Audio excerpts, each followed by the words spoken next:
Aqui, nesta casa eu me encontrei. Entrei e aqui dentro vi saída. Sim, foi nessa casa de amor que as benesses do labor cicatrizaram minhas feridas.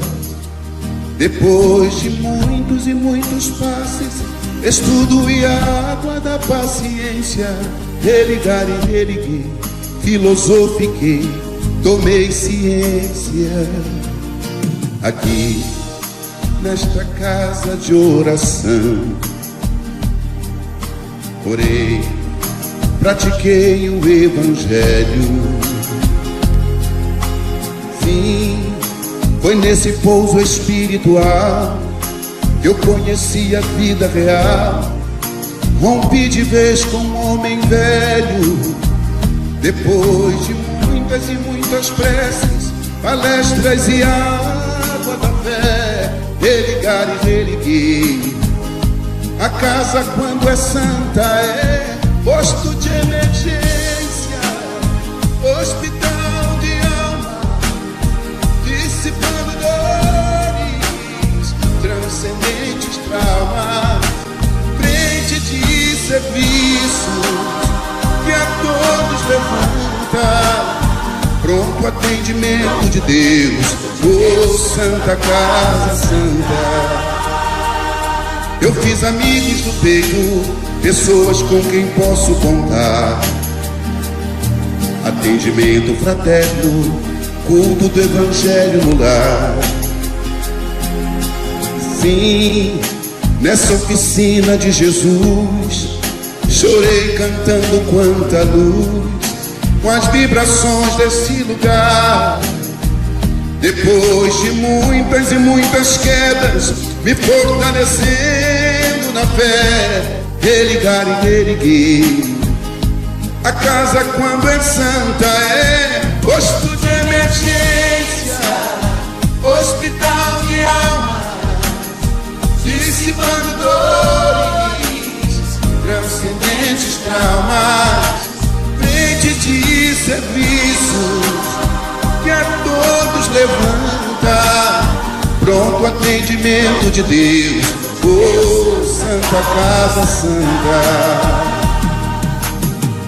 Por isso canto e dou graças a Deus, secando lágrimas nos olhos meus. Depois de muitas e muitas preces, palestras e água da fé, religar e reerguer. Toda casa, quando é santa, é posto de emergência, hospital de alma, dissipando dores, transcendentes traumas, frente de serviços que a todos levanta, pronto atendimento de Deus, oh Santa Casa Santa. Posto de emergência, hospital de almas, dissipando dores, transcendentes traumas, frente de serviço que a todos levanta, pronto atendimento de Deus, Santa Casa Santa. Frente de serviços que a todos levanta, pronto atendimento de Deus, Santa Casa Santa.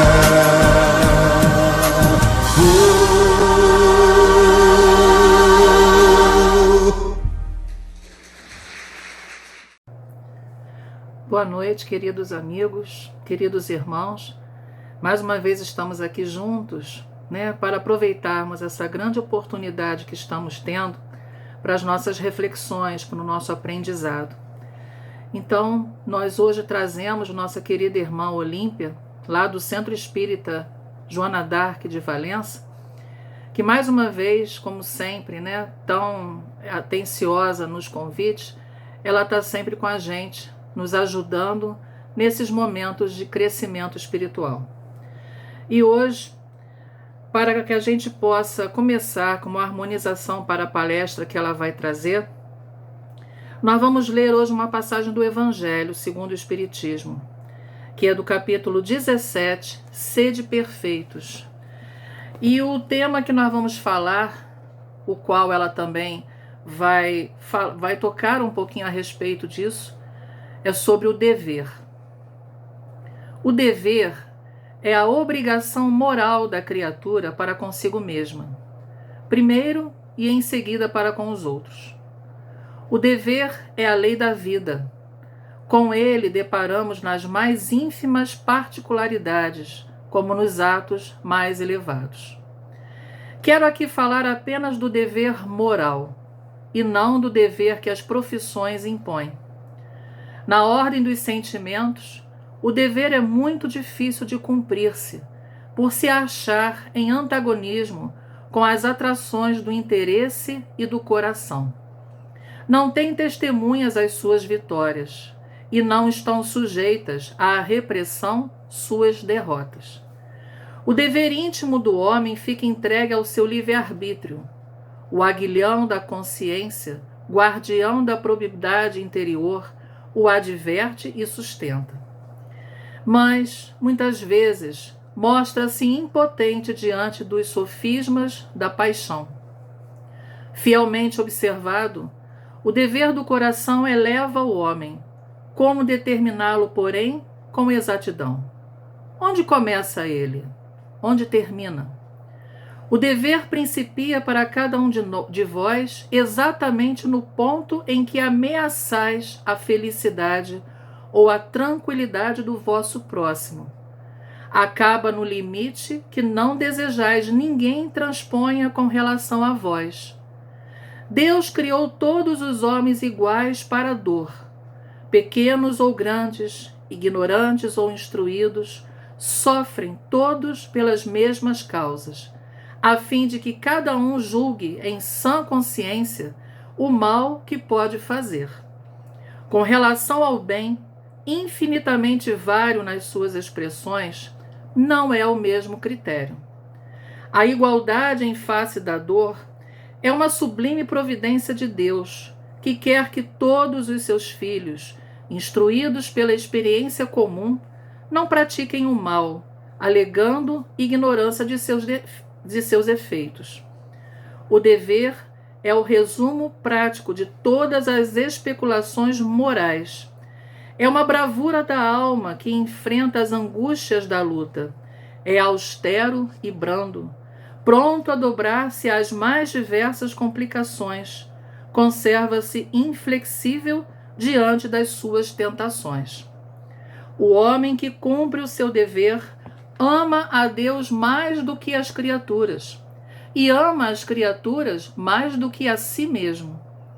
É a um tempo juiz e escravo em causa própria. O dever é o mais belo laurel da razão. Descende desta como de sua mãe, o filho.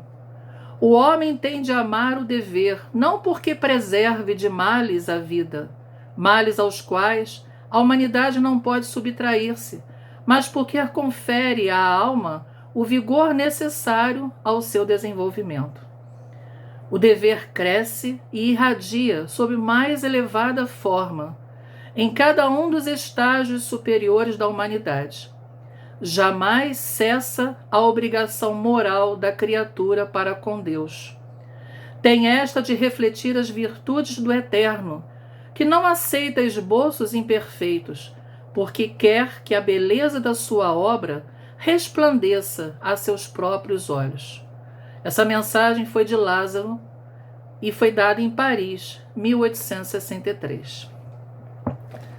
Então, meus queridos amigos, queridos irmãos, aproveitando essas palavras do Evangelho, mensagens trazidas em nome de Cristo Jesus, vamos agora elevar nosso pensamento a Ele, vamos elevar nossos sentimentos a Ele.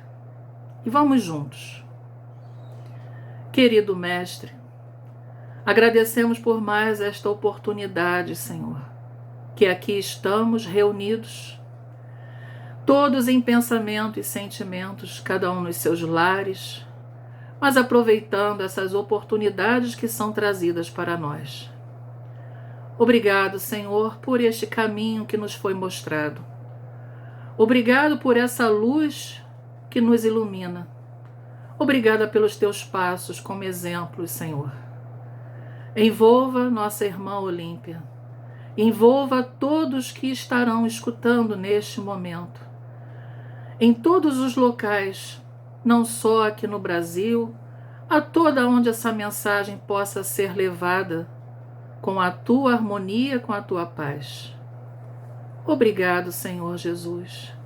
E envolva cada vez mais o nosso planeta, para que todos os corações possam ser iluminados, para que nossos irmãos queridos dessa humanidade linda possam entender esse grande momento que estamos passando, e é o grande momento de aproveitarmos para melhorarmos a nossa caminhada.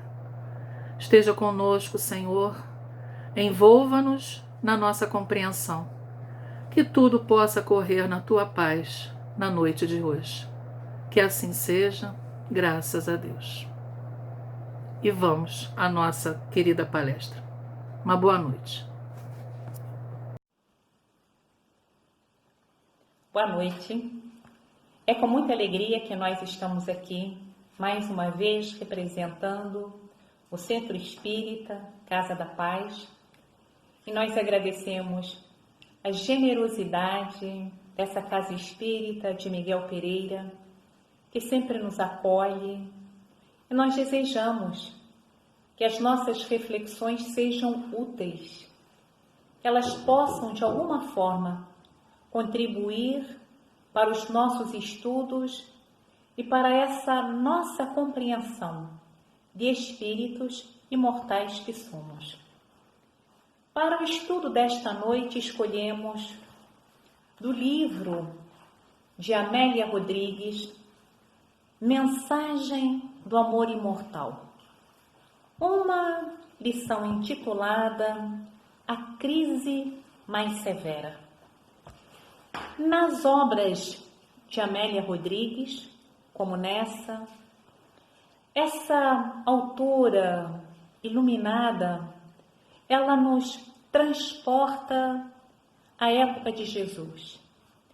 Ela vai reatualizar para o nosso entendimento passagens vividas por Jesus, expandindo lições que o Evangelho nos traz, registrando outras nuances da vida de Jesus, que a vida de Jesus foi toda ela realizadora, vamos dizer assim, na sua totalidade, porque Jesus aproveitava todo o seu tempo da melhor forma possível.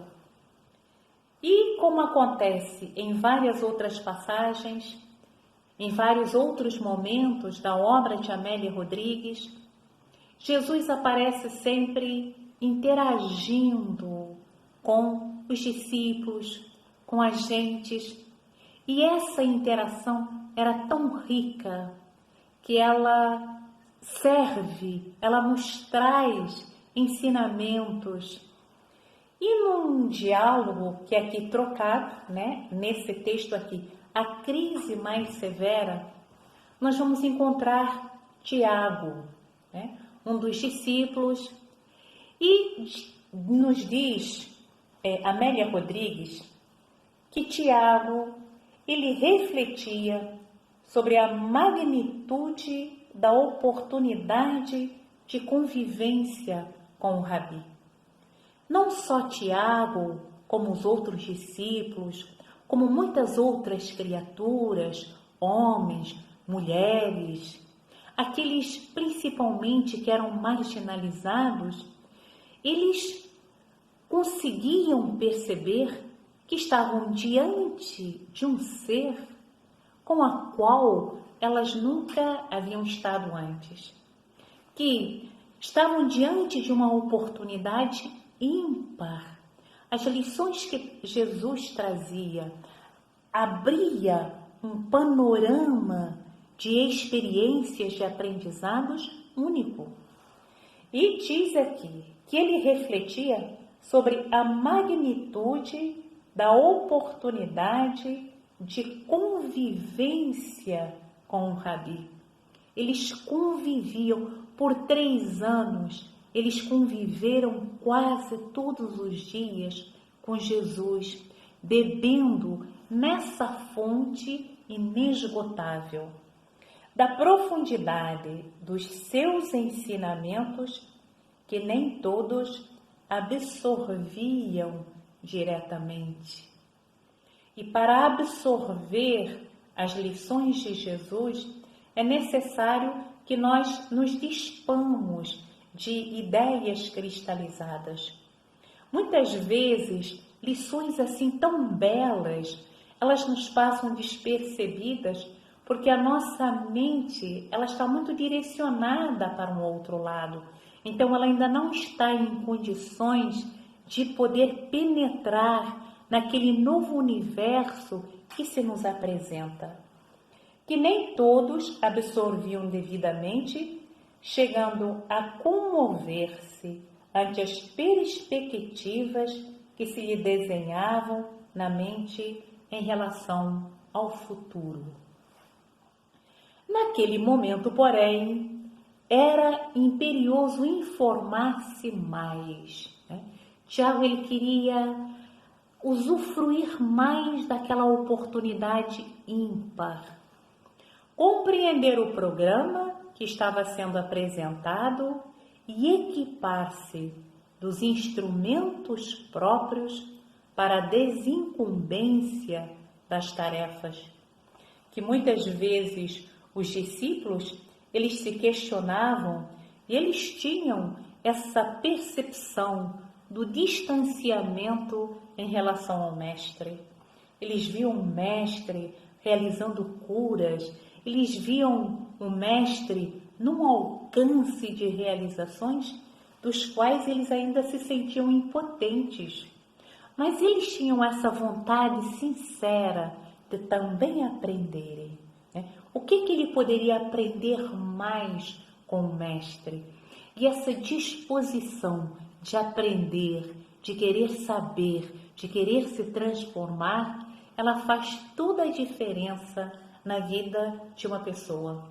Enquanto alguém está nessa perspectiva de querer saber, de querer aprender, ela mantém-se ativa. Desse modo, Tiago não titubeou quando o Mestre, após entretecer considerações demoradas sobre o comportamento das criaturas que o buscavam, e essas criaturas, elas eram criaturas como nós, que o buscavam, sempre aguardando imerecidas bênçãos e soluções para os problemas do dia a dia. Essas criaturas que buscavam imerecidas bênçãos e soluções para os problemas, voltamos a repetir, nós. Porque quando nós estamos diante de um problema, se nós estamos de fato interessados em aprender, nós vamos procurar os meios de solucioná-los. Nessa experiência de professora, eu tinha oportunidade de observar que os alunos, quando eles não iam bem numa determinada prova, eu observava-se uma diferença muito nítida de postura. Aqueles que não estavam ainda com aquele despertamento de quererem saber, eles reclamavam da nota por reclamar. Mas aqueles que, apesar de terem errado, mas eles tinham aquela ânsia de aprender, eles perguntavam: o que eu poderia ter feito aqui para ter acertado? Então, aqueles que procuravam Jesus, procuravam soluções, muitas vezes para se livrarem deles, dos problemas, mas não para aprenderem, para não voltarem a repetir os mesmos erros. E se nós não refletirmos nos nossos erros, se nós não observarmos as nossas atitudes, nós repetimos muitas vezes as mesmas situações, nós voltamos a ela por diversas vezes. Por quê? Porque nós não estávamos atentos para aprender. E aqueles que procuravam Jesus, muitos deles, iam para buscar soluções milagrosas, mágicas, mas não para o aprendizado, para o fortalecimento necessário. Então, o livro aqui, conforme diz, esses que o buscavam, sempre aguardando imerecidas bênçãos e soluções para os problemas do dia a dia, interrogando-o. E Tiago, então, se dirige a Jesus. Senhor, indubitavelmente vivemos uma hora de crises complicadas em toda parte. Essa pergunta poderia perfeitamente ser feita hoje. Aliás, não só essa pergunta, como as outras que vamos ver na sequência.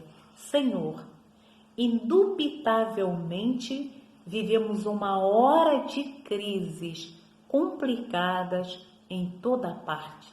Quando nós falamos em crise, o que assinala a crise? Exatamente aquele momento crucial, crise crucial, em que se percebe que será necessário fazer uma separação, uma crise ou crise de uma doença, ela nos exige que tomemos decisões. Crise de relacionamento, ela exige que tomemos decisões. Então, a crise, ela denota um momento grave a exigir soluções, A crise é aquele momento que geralmente a pessoa, ela é capaz de identificar que não tem mais como postergar soluções, em que é necessário fazer alguma coisa antes que a situação ela vá piorar mais do que ela já está, Porque a crise por si só, ela já é exatamente o cume da situação mais desafiadora. Então Tiago diz, indubitavelmente vivemos uma hora de crises complicadas em toda parte.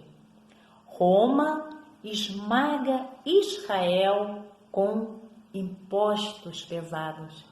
E nós vivenciamos também essa realidade, ameaçando-nos a todos com as suas legiões que se aquartelam em Jerusalém, em Cafarnaum, em Cesareia de Filipe. É a supremacia, é a dominação dos maiores sobre os menores, de países sobre outros países, de classes sobre outras classes. Tranquilamente, isso é facilmente identificável na nossa realidade. A miséria econômica e social dizima os menos resistentes. E vivemos transitando entre crises que se repetem. Vejamos que, se nós tirássemos a data desse texto, nós diríamos que ela se enquadra no nosso tempo. Qual, afinal, a pior delas? Será alguma que ainda virá? Daquelas crises que eles vinham vivendo, a crise da supremacia de Roma sobre Jerusalém, a crise da miséria econômica, a crise da miséria social, a crise dos impostos que extorquiam os povos. Qual dessas crises era mais grave? Jesus relanceou o olhar compassivo sobre o grupo de amigos. Esse olhar compassivo, esse olhar de compaixão pelas nossas misérias. E o olhar de compaixão, ele pode nos direcionar para dois aspectos, né? Jesus nos olhava de forma compassiva, porque ele sabia que nós não precisaríamos mais estar passando por aquela situação, né? Que nós já poderíamos ter superado, porque nós vamos postergando. E por outro lado, também, porque Jesus tem certeza que por mais que nós adiemos as nossas mudanças, as nossas melhoras, dia chegará em que não teremos mais como voltar atrás. A compaixão, ela pressupõe exatamente isso, que nós estamos assim, esticando essa situação, né, viciosa há muito tempo, mas um dia ela terá fim. Jesus relanceou o olhar compassivo sobre o grupo de amigos, pareceu perescrutar o infinito, né? Sentindo a presença do Pai Criador. Afinal, por mais que o homem, em sua rebeldia, ele tente traçar o seu próprio caminho, ele inevitavelmente um dia terá que reconhecer a sua condição de filho de Deus. Pareceu perescrutar o infinito e, após um silêncio significativo, respondeu com sabedoria: qual é a crise mais severa? E Jesus responde a Tiago: a pior crise que existe, Tiago, é a de caráter moral do homem, que responde por todas as demais expressões que se manifesta. A pior crise, voltamos a essa pergunta que existe, Tiago, é a de caráter moral do homem, que responde por todas as demais expressões em que se manifesta. Então, se existe essa dominação, se existia a prepotência de Roma sobre Jerusalém, era por causa do aspecto moral, né? É o aspecto moral que vai responder pelas diferenças, pelas misérias econômica e social, né? As diferenças, elas são naturais dentro do nosso processo evolutivo. O Evangelho, ele nos diz mesmo que é necessário que haja diferenças, que nessas diferenças é que nós vamos aprender a respeitar uns aos outros. Agora, as misérias, elas são frutos do egoísmo nosso, do homem. O ser humano, continua Jesus, a partir desse trecho, Jesus vai falar dessa nossa miséria, dessa nossa crise moral em que nós estamos mergulhados, essa crise moral que se arrasta. O ser humano está destinado à inacessível luz. O ser humano está destinado à inacessível luz, né? A essa luz inapagável. Não tem como um ser humano fugir, mas ele posterga. Nós damos voltas, nós mergulhamos em sofrimentos, em dores que poderiam ser evitados.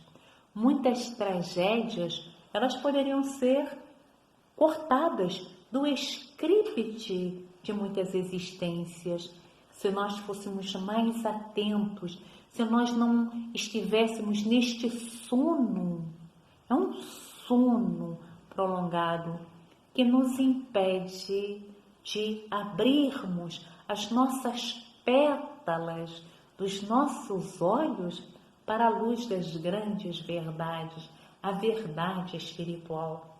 Então, o ser humano está destinado à inacessível luz. No entanto, ainda se compraz em deambular pelas sombras da ignorância. Ainda se compraz em deambular, né? O ser humano, ele ainda tem esse prazer em, vamos dizer aqui, dando voltas pelas sombras da ignorância. E há uma ignorância em que o ser humano, ele realiza aquela atitude, mas ele não tem conhecimento. Então, ele, digamos assim, ele está em estado de inocência, digamos assim.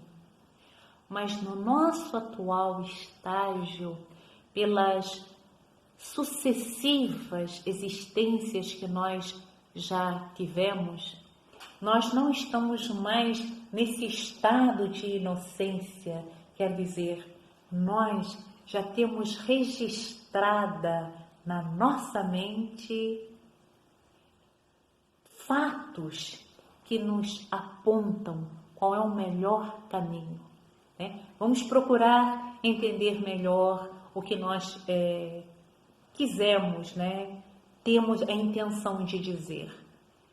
Quando eu erro uma determinada... vamos dizer que eu esteja numa cozinha, né? Alguém está fazendo um prato pela primeira vez. Nunca fez aquela receita. Ele vai fazer o teste daquela receita, então é natural que ele precise fazer alguns ajustes naquela receita. Foi a primeira vez, ele não conhece. Só que pelas múltiplas vezes que nós já passamos na carne, nós não precisaríamos mais estar errando, né? A nossa receita, ela hoje sai errada por nós nos comprazermos no erro. Nós ainda nos comprazemos numa vingança, ainda que seja uma vingança assim subliminar, seja pela tangente. Nós ainda nos comprazemos em ter atitudes que são atitudes que não são corretas, que nós sabemos que não são corretas e nós fingimos que nós não vemos. Então, por isso Jesus que nós nos comprazemos, e quando nós nos comprazemos no erro, o nosso débito é maior. As consequências, porque nós estamos cristalizando erros sobre erros. Isso também nos diz que as nossas crises, elas vão ser mais intensas, porque quanto maior é a dor, mais nós temos que fazer também um caminho inverso, mais difícil para mudar. Ainda se compraz em deambular pelas sombras da ignorância, atado às paixões que o dominam e infelicitam. Atado às paixões que o dominam e infelicitam. É quando o homem ele se deixa dominar pelas paixões. Nós temos no Evangelho, segundo o Espiritismo, uma belíssima passagem, ele nos dizendo que o corpo ele não dá cólera àquele que não a tem. Quer dizer, tudo é da nossa mente. Então, as paixões que nos dominam, as paixões que nos devoram, elas foram criadas pelas nossas mentes. A uma primeira vista, o sujeito ele se coloca numa posição passiva, ele é dominado pela paixão. Por isso nós ouvimos falar em crimes passionais, e no crime passional, supostamente, houve uma paixão, a paixão seria externa ao sujeito, aquela paixão o domina mentalmente, ele comete o crime porque a paixão ela viria de fora. A paixão ela está registrada na mente e quem deu força àquela paixão foi o próprio ser, foi o próprio sujeito, fomos nós. Então, atado às paixões que o dominam e infelicitam. Para nós nos desatarmos das paixões infelicitadoras, nós temos que fazer esforços para nós nos libertarmos.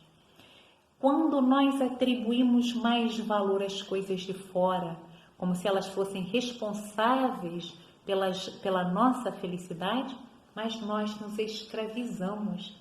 São as nossas paixões, nós nos tornamos cativos, escravos de coisas, de pessoas, de situações.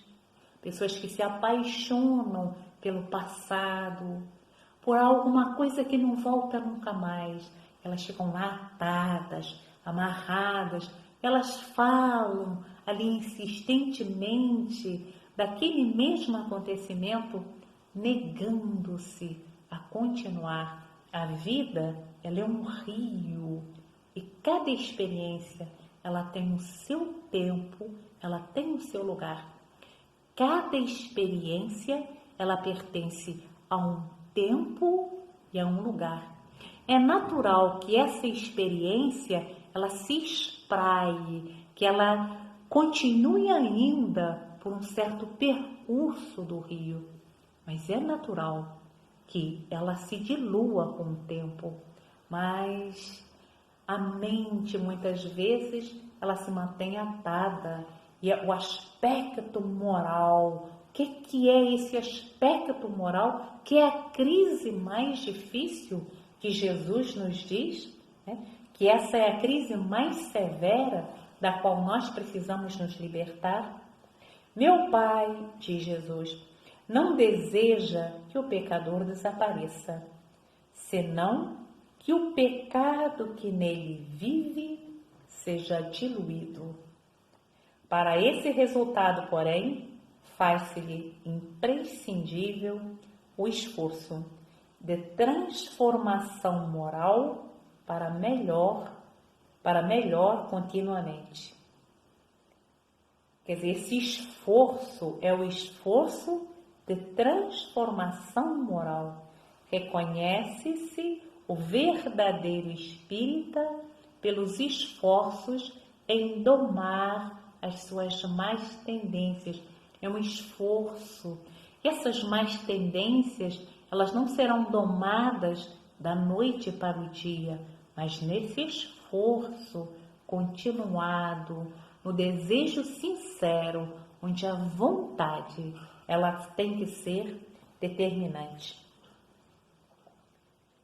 Na raiz dessa crise cruel, continua Jesus, respondendo a Tiago, encontra-se o egoísmo que trabalha em favor de si mesmo, a prejuízo do seu próximo. Como é que nós podemos saber que nós estamos indo por um bom caminho nessa transformação moral? Porque nós podemos nos perguntar, nós estamos seguindo um bom caminho nessa nossa transformação moral? Nós estamos nos esforçando? E nós vimos aqui uma história de Hilário Silva, no livro A Vida Escreve. Ela é uma história simples, mas merece ser ouvida, porque ela nos dá essa dimensão se nós estamos indo, né, nesse direcionamento de uma transformação moral. Dever cristão, nos diz Hilário Silva. Rossi e Alves eram diretores de conhecido templo espírita e davam-se muito bem na vida particular, sempre juntos nas boas obras, integravam-se perfeitamente no programa do bem. Que bênção! Os dois se encontraram no trabalho espírita e tinham essa afinidade. Nesse nosso processo de aprendizado, nessa nossa transformação moral, nós sempre vamos encontrar aquelas criaturas que vão se achegar a nós com mais afinidades para nos impulsionarem e e aqueles que vão ser os desafios. Assim acontece com todos nós. Todos nós temos aqueles seres, né, da parentela corporal e não corporal que se afinam conosco. Eles são estímulos ao nosso progresso. E temos também aqueles que são desafios. Alves, com desapontamento, passou a saber que Rossi, nas 3 noites da semana sem atividades doutrinárias, era visto penetrando a porta de uma casa evidentemente suspeita. Quer dizer, entendemos aqui, na época em que o texto é narrado, um prostíbulo. Né? Quer dizer, Alves ficou preocupado porque Rossi estava frequentando um prostíbulo. Persistindo semelhante situação por mais de 1 mês, Alves, certa noite, informado de que o amigo entrara na casa referida, veio esperá-lo à saída. Bem, até aqui, ele tomou uma atitude coerente. Ele foi lá conversar com o amigo. Ele não falou contra, ele foi falar com ele. Como isso faz diferença, né? Ele foi lá conversar com o amigo. 10, 11, meia-noite. Alguns minutos depois de 0 hora, Rossi saiu calmo e o amigo abordou-o. Mas, caro amigo, advertiu Alves sisudo, não posso vê-lo reiteradamente neste lugar. Você é casado, pai de família e, além de tudo, carrega nos ombros a responsabilidade de mentor em nossa casa. Nada podemos condenar, mas você não ignora que álcool e entorpecentes aí dentro andam em bica. Rossi coçou a cabeça num gesto característico e observou: não há nada, estou apenas cumprindo um dever cristão. Um dever cristão? Cumprindo um dever cristão num prostíbulo? O que será? Vamos saber. Dever cristão? Sim, a filha de um dos meus melhores amigos está frequentando este círculo. Jovem, inexperiente, ave desprevenida em furna de lobos. Acreditou, enganada por lamentável explorador de meninas, acreditou nele. Mas a batalha está quase ganha. Convidei-a a pensar. Há mais de 1 mês prossegue a luta. Hoje, porém, viu com os próprios olhos o logro de que é vítima. Acredito que amanhã surgirá renovada. E ante os olhos desconfiados do amigo, você sabe, é preciso agir sem rumor, sem escândalo. Quem sabe, talvez em futuro próximo, a invigilante pequena possa encontrar companheiro digno e ser mãe respeitada. Alves riu-se às pampas, de maneira escarninha, e falou: vou ver se é verdade. Não vai, pediu Rossi em súplica. Tem medo de ser apanhado em mentira? Disse Alves com a suspeita no rosto. E sem mais nem menos, entrou casa adentro, encontrando num pequeno salão sua própria filha, chorando ao pé de um cavalheiro desconhecido. Quando nós temos aqui nessa história de Hilário Silva, dever cristão, nós temos assim um exemplo claro do que podemos chamar de transformação moral, porque um amigo, ele foi por 1 mês ao prostíbulo para tentar recuperar a filha daquele que era como se fosse um irmão.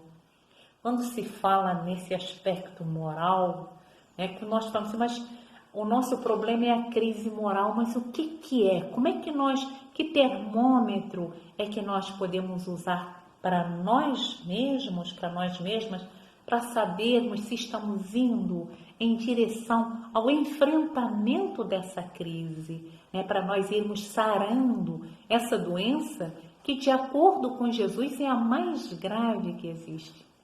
Quando nós começamos a agir com os outros de acordo com aquilo que nós gostamos que aconteça conosco. Vejamos esse belíssimo exemplo, né? Ele se arrisca, ele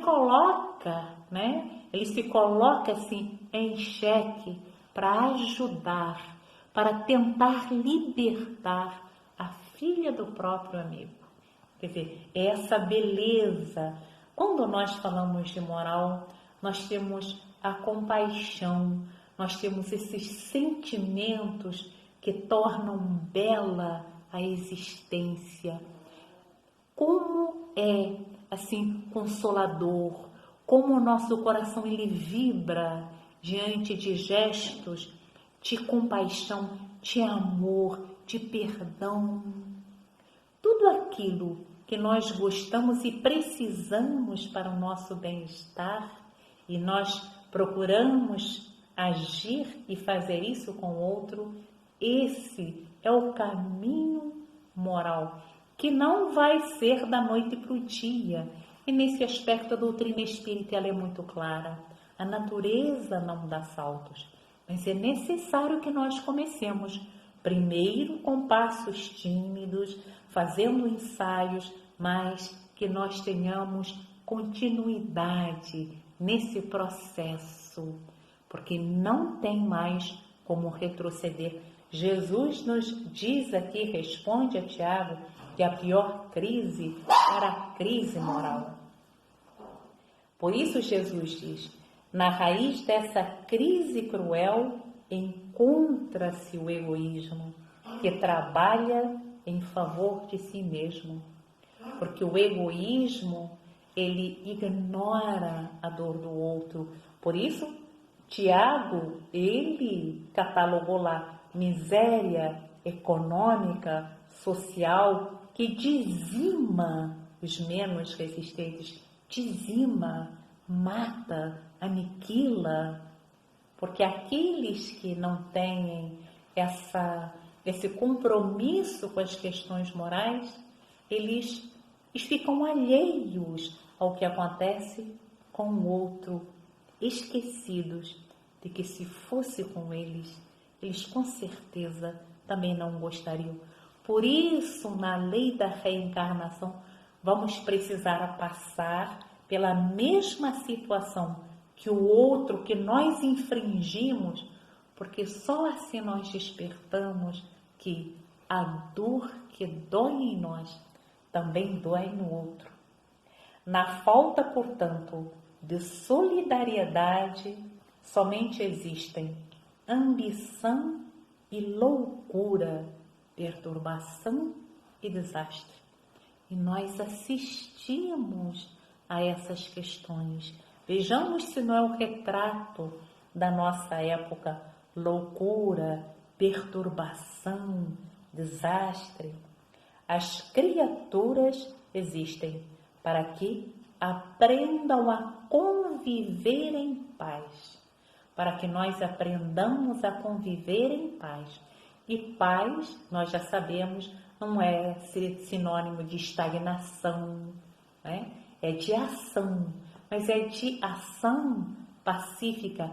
É essa ação que me leva a fazer ao outro aquilo que eu gosto que me façam, aquilo que me felicita, ajudando-se reciprocamente e crescendo juntas. Quanto mais nós abraçarmos a solidariedade, quanto mais nós caminharmos junto com os outros nessa preocupação de crescermos juntos, mais nós vamos tratando essa crise moral que assola, que devora a nossa época. É na solidariedade, é na fraternidade, é na compaixão que nós vamos tratando dessa doença que com certeza muitos já estão aí trabalhando para a sua melhora. Agradecemos a atenção, agradecemos essa oportunidade dos nossos queridos companheiros, oferecida pelos nossos queridos companheiros do Centro Espírita Casa da Paz. Então vamos juntos fazer a prece de encerramento nesta noite. Agradecemos, Jesus, porque mais uma vez permitiste que pudéssemos nos reunir em torno dos teus ensinos. Ensinos, Jesus, que nos trazem o roteiro a ser seguido para que possamos enfrentar essas crises que ainda trazem tantas dores, que ainda são responsáveis por tragédias, por sofrimentos. Mestre Jesus, dá-nos coragem para perseverarmos, dá-nos forças para permanecermos nesse desafio. Mestre amoroso, que a luz bendita do Teu Evangelho, ela esteja conosco hoje e sempre, e que nós aprendamos a ir ao Teu encontro, na certeza de que só em Ti, Jesus, encontraremos o caminho, a verdade e a vida. Graças a Deus.